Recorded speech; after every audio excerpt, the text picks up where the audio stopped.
Dans Malachie 4.2, le soleil de justice désigne le Seigneur. Tous les germes microbiens sont tués par le soleil. Aussi, maintenez-vous dans la lumière du Seigneur pour être délivrés de tout germe spirituel, doute, crainte et suspicion. Le Seigneur donna à l'apôtre Jean une nouvelle vision de lui-même. Présenter Christ non seulement dans son enseignement, mais aussi dans sa beauté et sa gloire céleste. Apocalypse 19.16 le révèle comme le roi des rois et le Seigneur des seigneurs. Le livre de l'Apocalypse contient un message particulier pour la fin des temps. Une bénédiction spéciale est promise à ceux qui entendent et gardent les paroles de cette prophétie. Apocalypse 21.7 et 22.7 déclarent « Celui qui vaincra héritera ces choses ».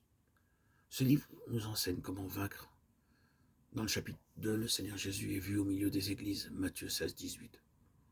Les chapitres 2 et 3 montrent comment le Seigneur Jésus-Christ a vaincu le diable.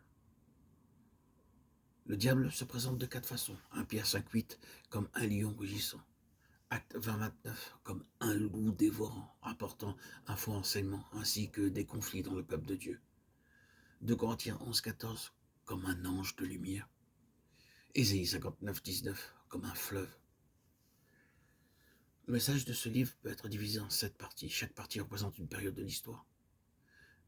Il y a en tout 7 messages. Chaque message est subdivisé en 7 parties. 7 noms sont donnés au Seigneur Jésus-Christ. Par ces noms, il se fait connaître aux 7 églises. Dans chaque église ou période, c'est la connaissance de sa personne et la manière dont il se présente qui permettent aux vainqueurs de vaincre.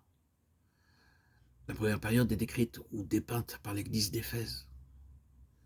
Dans Apocalypse 2.1, parlant à l'ange de l'église d'Éphèse, Christ se présente comme celui qui tient les 7 étoiles dans sa main droite.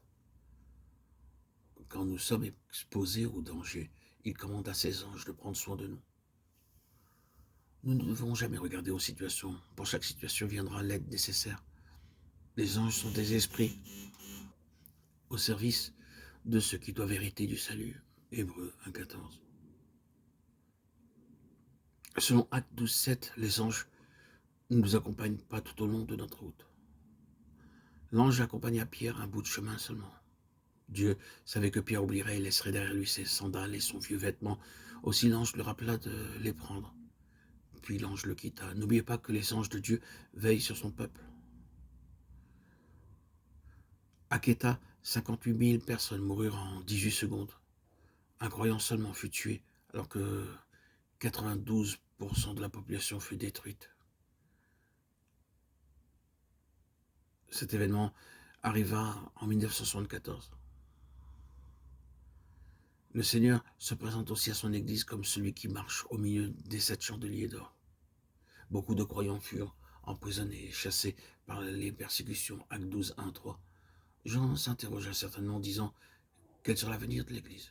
Le Seigneur répondit « Ne regarde pas l'état extérieur. Je suis au milieu de l'Église.